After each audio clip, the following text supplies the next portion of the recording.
William Morrow and HarperAudio present Live, Ranch, Love, a novel by Emma Lucy, performed by Charlie Albers and Alexander Cendese. 1. Aurora. Whenever I watched my favourite Christmas film Love Actually growing up, I always hoped I'd end up like Keira Knightley, with a sweet Andrew Lincoln confessing his love for me on handwritten cards.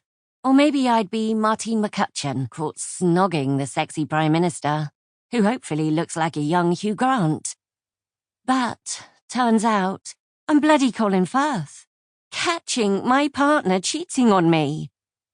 How exactly does a positivity and wellness influencer, whose entire career has been built on teaching people how to be happier, more successful, and have fulfilling relationships, spin that? Rejection is just redirection. Sometimes you need him to cheat on you so you can move on and find the right one. Apparently you run away to a different continent after a month in hiding at your mum's house, to the only place that you think might save you from your spiraling lack of self-confidence and inspiration. The two things that your career is riding on.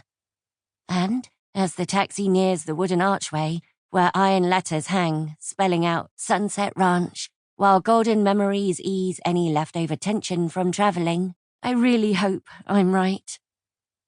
I remember always loving the long drive from the airport to my great-aunt's, watching the city slowly turn into quaint towns and rolling fields with inky mountain backdrops.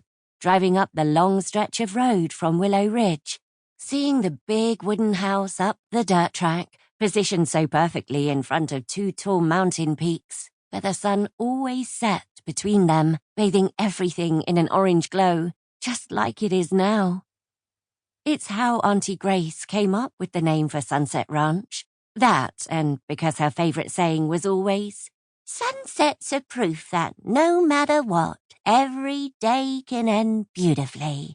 A reminder I've been needing. I have to push down the sob lurching in my chest when I realise I won't ever hear her tell me that again. She would have been the best person to cheer me up after everything with Jake. She always had a solution for everything, like a self-help book personified. I guess I'll just have to find a way to be strong and tell it to myself instead. That's what she would have told me to do. Still, I think this is the most relaxed my body has felt since I came back from the funeral we threw her in London, and all it took was a 10-hour flight across the world. A bit excessive, but let's hope it's a good sign that coming here to fix up and sell the place might give me a much-needed mental reset. If I want to keep my job, I'm going to need it. Thick strokes of amber and saffron fade into the cornflower sky above, the last few deep golden rays of sunlight sweeping over the surrounding pastures from between the mountains. The taxi comes to a halt at the archway, sunlight glinting off the sign.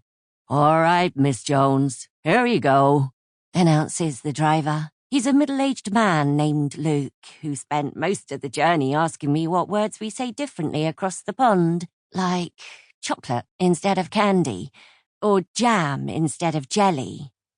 I didn't mind, though.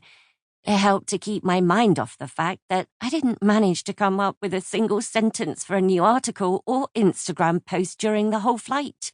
I can't even face checking my emails right now, knowing there's going to be one from the magazine with the editorial schedule attached, blank spaces by my name.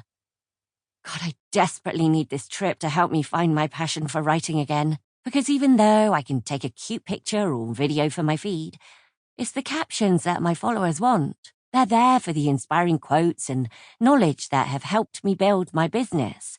That's what I do this all for. I love teaching people and sharing what I've learned.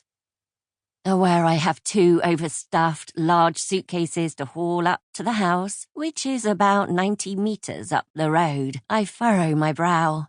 "Oh, do you mind going up to the house, please?" Luke unbuckles himself, leaving the car to open my door. Got to love a good old gentleman. "I'm sorry, miss, but Mr. Hensley prefers us to stay off the private property." He holds out a hand in Sample complete. Ready to continue?